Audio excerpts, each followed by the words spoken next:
Think politics நேயர்களுக்கு வணக்கம். நான் உங்க நிவேதிதா சந்திரசேகர். இது திங்க் பாலிடிக்ஸ் அரசியல் பழகு.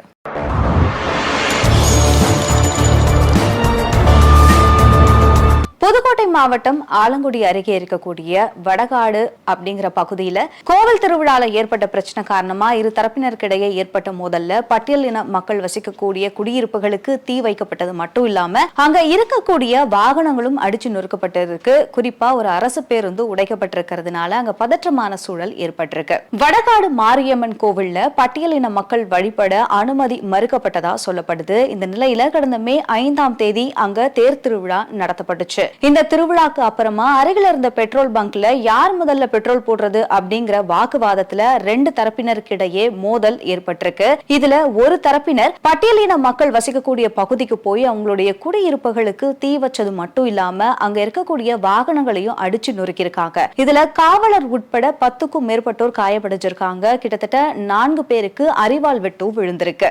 இதை எதிர்த்து நடவடிக்கை எடுக்க வேண்டிய ஸ்டாலின் அரசு இந்த தகவலை வெறும் வதந்தி அப்படின்னு மறுத்திருக்கு. ஆனா அந்த பகுதியில போக்குவரத்தை நிறுத்தியும் டாஸ்மாக் கடைகளை மூடியும் மாவட்ட நிர்வாகம் ஒரு உத்தரவையும் பிறப்பிச்சிருக்கு. அந்த பகுதியில பட்டியலின மக்களுக்கு எதிரான வன்முறை சம்பவங்கள் அதிகரிச்சுக்கிட்டே இருக்கு. ஆனா இத பத்தி எல்லாம் எதுவும் வெளியில பேசக்கூடாது அப்படின்னு ஊடகங்களுக்கு வாய்ப்புட்டு போடுற வேலையில ஈடுபட்டு இருக்கு அரசு அப்படின்னு மக்கள் ஒரு குற்றச்சாட்டை முன்வைக்கிறாங்க.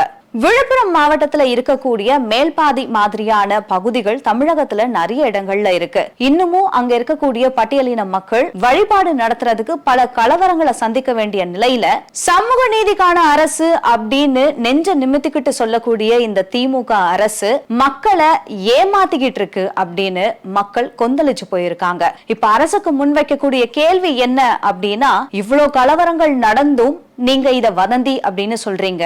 ஆனா அங்க குடிசைகள் எரிஞ்சுகிட்டு இருக்கு, நிறைய பேர் காயமடைஞ்சிருக்காங்க. சமூக நீதிக்கான அரசுன்னு சொல்ற நீங்க இந்த பட்டியலின மக்களுக்கான நீதியை எப்போ தருவீங்க? இது திங்க் பாலிடிக்ஸ் அரசியல் பழகு.